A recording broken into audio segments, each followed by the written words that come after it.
Gossip করে আমায় শুনিয়া। তোমায় ছাড়া আমার জীবন একেবারে আধা। আমি কৃষ্ণ তুমি রাধা, তোমার আমার প্রেমের মাঝে নাই রে কোনো বাধা।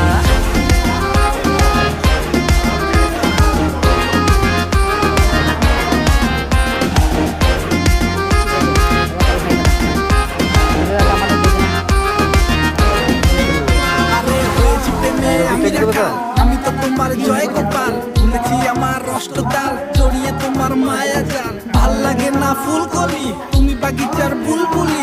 আমি আম্বানি তুমি রিলায়েন্স, কবি বলেছেন এটাই সাই। বুঝিয়ে বুঝিয়ে তোমায় সখী বুদ্ধি হইল কম।